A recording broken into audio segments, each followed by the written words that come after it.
Hello to all my dear students. In this lecture, we shall understand about IAS, and the full form is International Accounting Standards.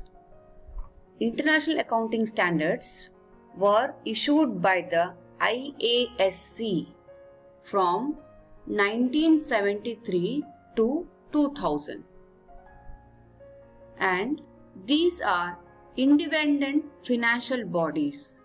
Let us learn more about them. Why we need international accounting standards?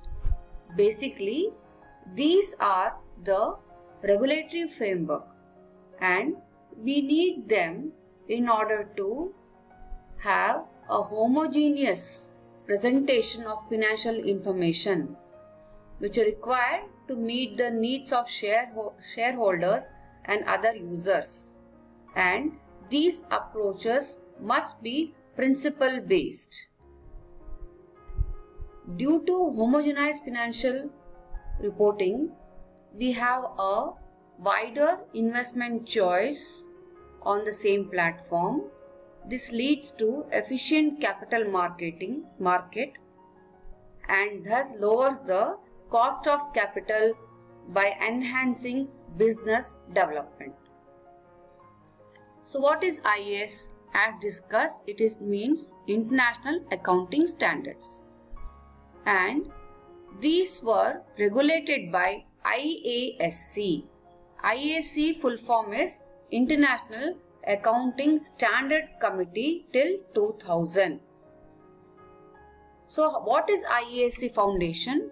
Basically, this is a regulatory body which existed up to 2000.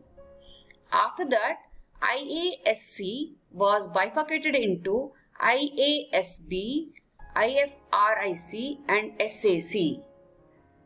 So IASB stands for International Accounting Standard Boards, which eventually went and issued IFRS, and IFRIC is Interpretation Committee for International Financial Reporting, and Standards Advisory Council are nothing but SAC.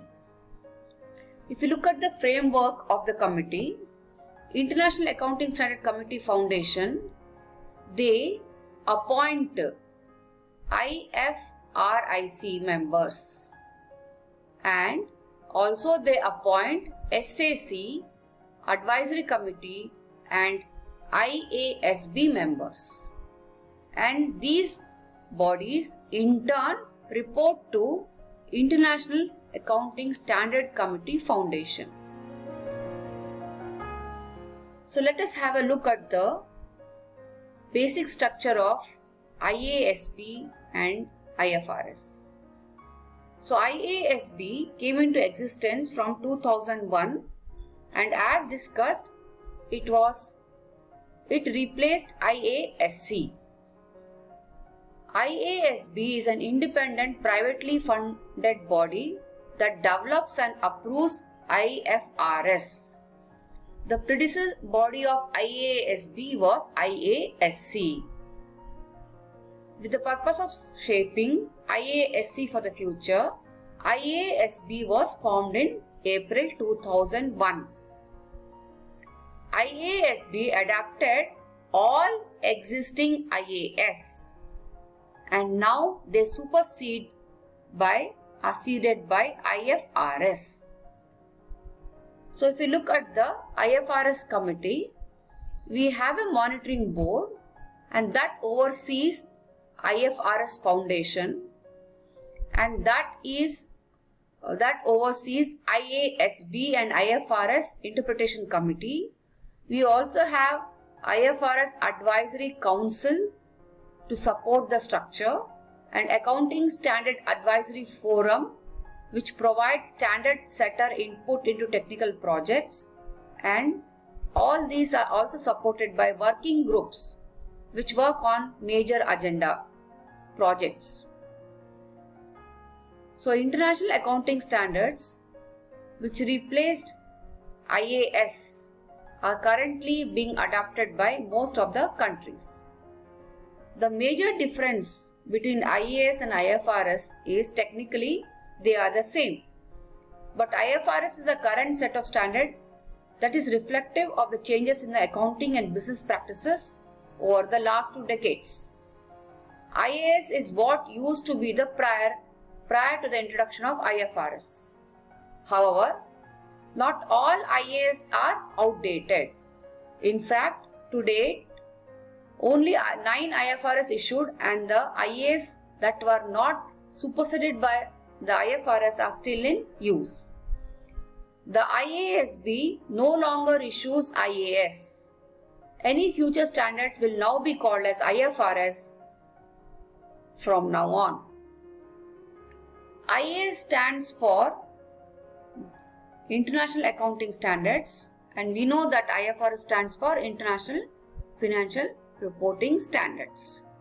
So how does these standards are developed?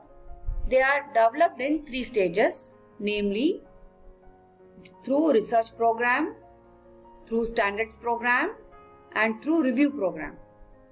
Through research program, the process are research is conducted, discussions papers are put on the table, and proposal is sent.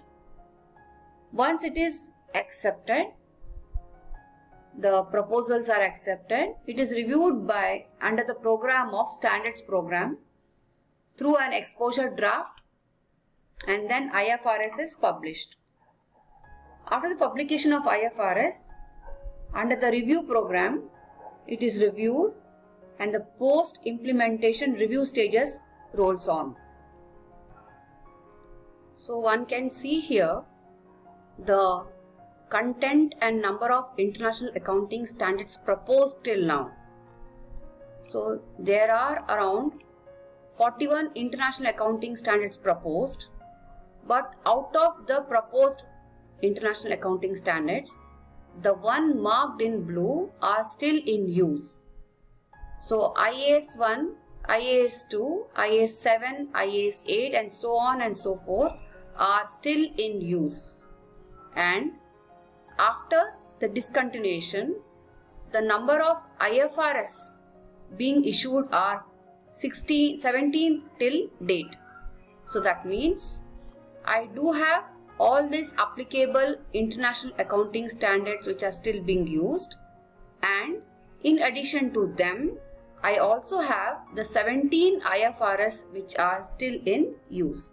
Hence, to sum it up, as on 2019, there are 17 IFRS and 29 IAS which are still used and listed by the International Accounting Standard Board. So in next session, we shall discuss about IFRS. Thank you very much.